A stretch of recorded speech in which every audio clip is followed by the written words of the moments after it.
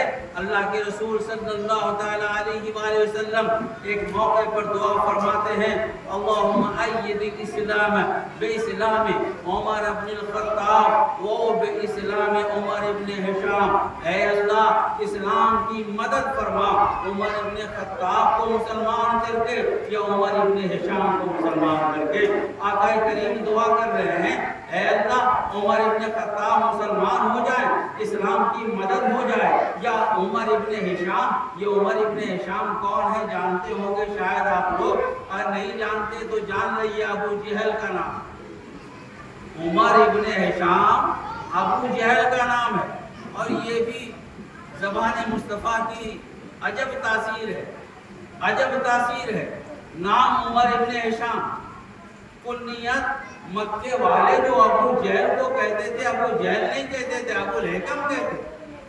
ابو الحکم حکمتوں والا، دانائی والا، خرد والا، سمجھ والا، وہ لوگ انہیں ابو الحکم کہتے تھے. لیکن شاید کسی موقع پہ سرور کون و مکان نے ابو جہل کہہ دیا. ابو جہل جہالت کا باپ، جہالت والا. تو اب وہ دونوں نام ایسا روپوش ہو گیا، ایسا چھپ گیا کہ لوگ بھول ہی گئے کہ ابو جہل کا اصل نام کیا تھا، اسے کیا کہتے تھے. تو ابو جہل آقا کریم صلی اللہ علیہ وسلم نے دو میں سے کسی ایک کے لیے دعا کی. اللہ رب العزت نے آقا کریم کی دعا حضرت عمر کے حق میں قبول کی. یہی تو مراد ہے، جو مانگے خدا سے وہ مل جائے، جسے مانگے وہ مل جائے. تو سارے صحابہ حضور کے مرید ہیں، حضرت عمر حضور کے مراد ہیں. اور وہ بھی یہ حضرت عمر کے ایمان لانے کا واقعہ تو پتہ ہی ہے نا. جب حضرت عمر وہاں گئے دار ارقم، جہاں حضور اکرم صلی اللہ تعالی علیہ وسلم 39 صحابہ کے ساتھ تشریف فرماتے، اس وقت تک 39 لوگ ہی مسلمان، 39 صرف 39 لوگ. جب وہاں گئے دروازہ کھٹکھٹایا. اس کے 3 دن پہلے حضور کے چچا عظیم بہادر حضرت حمزہ رضی اللہ تعالیٰ عنہ، لوگوں نے کہا کہ عمر ہے، ہاتھ میں تلوار بھی ہے. حضرت حمزہ نے کہا دروازہ کھول دو، اگر اچھی نیت سے آ رہا ہے تو ٹھیک ہے، ورنہ تو اسی کی تلوار سے اس کا کام کر دیا جائے. حضرت عمر جب آئے اندر، آقا کریم صلی اللہ علیہ وسلم نے ان کا دامن پکڑ کے کھینچا اور کہا اے عمر کب تمہارے راہ راست پر آنے کا وقت آئے گا، کب تمہارے سنورنے کا وقت آئے گا، کب تمہارے سنورنے کا وقت آئے گا. حقیقت تو یہ ہے کہ قلبی طور پر تو سورہ طٰہٰ کی آیتیں سن کر اپنی بہن کے گھر ہی وہ ایمان والے ہو گئے تھے، کیونکہ قرآن کی آیتوں کو سن کر ان کی آنکھوں نے یہ ساون بھادو کا جو دریا بہایا تھا وہیں سے سمجھ میں آ گیا تھا کہ اب وہ عمر نہیں ہے جو تلوار لے کر چلے تھے، جس نیت سے چلے تھے. اب وہ عمر نہیں ہے، وہ عمر تو بہن کے گھر ہی ختم ہو چکا ہے. اب جو عمر آ رہا ہے عمر وہ عمر ہے جو الفاروق بننے والا ہے، حق و باطل کے درمیان فرق کرنے والا ہے. آقا کریم نے جب دامن پکڑ کر کہا تو کہا میں ایمان لانے آیا ہوں، اشہد ان لا الہ الا اللہ واشہد ان محمدن عبدہ ورسولہ. جیسے پڑھا فکبر رسول اللہ، حضور نے تکبیر کی، حضور نے اللہ اکبر کا نعرہ لگایا، سارے صحابہ نے اللہ اکبر کا نعرہ لگایا. حدیث میں ہے فرج مکہ، تو اس نعرے کی آواز سے مکہ گونج، نعرے کی آواز سے مکہ گونج اٹھا. یہیں سے پتہ چلا کہ اگر کوئی انوکھی بات ہوتی ہے تو نعرہ لگا. بات پہ ہر بات پہ نعرہ نہیں کہ ادھر سے نعرہ لگاؤ ادھر سے نعرہ لگاؤ، وہ لگوانا الگ بات. عجیب بات جب ہوتی ہے تو اب خود نعرہ، اور یہ نعرہ لگانا حضور کی سنت ہے صلی اللہ علیہ وسلم. اور وہ صحابی کتنا عظیم ہوگا جس کے ایمان لانے پر آقا خود نعرہ لگائیں، اور اس نعرے کا جواب خود صحابہ کرام نے. یہ نعرہ تکبیر کی آواز تکبیر کی آواز بلند کی حضرت عمر کے ایمان لانے پر۔ حضرت عمر رضی اللہ تعالیٰ جب ایمان لے آئے،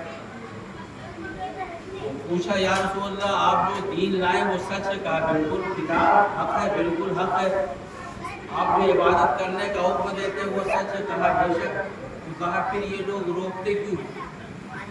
حرم میں عبادت کرنے سے روکتے کیوں؟ وہاں لات رہے، منات رہے، عزا رہے، حکم رہے، اسحاق رہے، نائلہ رہے، یہ سب رہے، اس کی عبادت کرے لیکن معبود برحق کی عبادت نہ ہو۔ یا رسول اللہ آپ اجازت دیں تو میں جاؤں گا؟ بالکل جاؤ۔ حضرت عمر وہاں گئے، جانے کے بعد جو لوگ بیٹھے ہوئے تھے انہیں خطاب کر کے کہا کہ سن لو، آج سے عمر مسلمان ہو گیا اور میں یہاں آیا کروں گا عبادت کے لیے، اور یہ میرے ساتھ میرے بھائی آئیں گے جنہیں اپنے بچوں کو یتیم کرنا ہے، اپنی بیویوں کو بیوہ کرنا ہے، تو پھر وہ ہمارے پاس آئے۔ حضرت عمر رضی اللہ تعالیٰ عنہ کی اس قول پر کسی کو جرأت نہ ہوئی، اسی لیے تو کہتے ہیں وہ الفاروق ہیں۔ فاروق ان کا خطاب ہے جس کا مطلب ہے حق اور باطل کے درمیان امتیاز کر دینا۔ اب تک حق دبا ہوا تھا، چھپا ہوا تھا، حضرت عمر کے اسلام نے حق کو باہر کر دیا، حق کو غالب کر دیا اور اس انداز سے غالب کر دیا۔ اسی کو کہتے ہیں حق وہ ہے جو سر پر چڑھ کر بولتا ہے۔ ابو جہل کے گھر پہ گئے حضرت عمر، کھٹکھٹایا۔ آپ نے سنا ہوگا کہ ابو جہل جو ایمان لاتا تھا اسے بڑا پریشان کرتا تھا۔ دروازہ کھٹکھٹا کے کہا کون؟ کہا عمر ہوں۔ کہا کیا بات ہے؟ کہا تم کو بتانے آیا ہوں کہ میں مسلمان ہوں گیا۔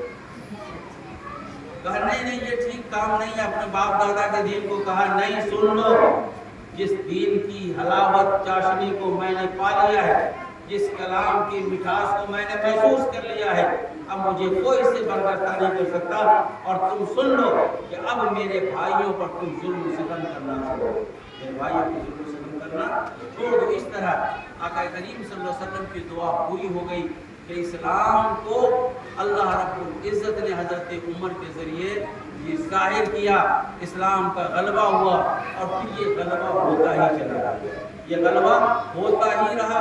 ایسا ہوا کہ ہر طرف اسلام کا بول بالا، ہر طرف اسلام ہی کا نعرہ، اور آج بھی پوری دنیا میں، پوری دنیا والوں کے نظر میں سب سے عظیم مذہب جو ہے وہ مذہب اسلامی ہے، اور وہ جانتے ہیں کہ یہی مذہب وہ مذہب ہے جو حق ہے، جو سچ ہے، کیونکہ جھوٹے کو کوئی نہیں منہ لگاتا ہے۔ اگر کوئی کسی کے اوپر پتھر مارتا ہے تو ہر طرف پہ پتھر نہیں مارتا ہے، ہر شخص کو پتھر نہیں مارتا ہے، جہاں پر ہوتا ہے، جہاں کچھ ہوتا ہے وہی مارتا ہے۔ لیکن ان کے اس پتھر مارنے سے اسلام کا نہ کل کچھ ہوا تھا نہ آج کچھ ہوگا۔ سچ کہا ہے کہنے والوں نے، اسلام کی فطرت میں قدرت نے لچک دی ہے، تم جتنا ہی تراشو گے اتنا ہی سوا ہوگا۔ ضرورت اس بات کی ہے پیارے کہ ہمیں جو اللہ نے نعمت اسلام دی ہے ہم اس کی قدر کریں، ہم اس کے مطابق کچھ تو اپنی زندگی میں تبدیلی لائیں اور اسے اپنی زندگی میں بدلنے کی کوشش کریں۔ اور تبارک و تعالیٰ ہم سب کو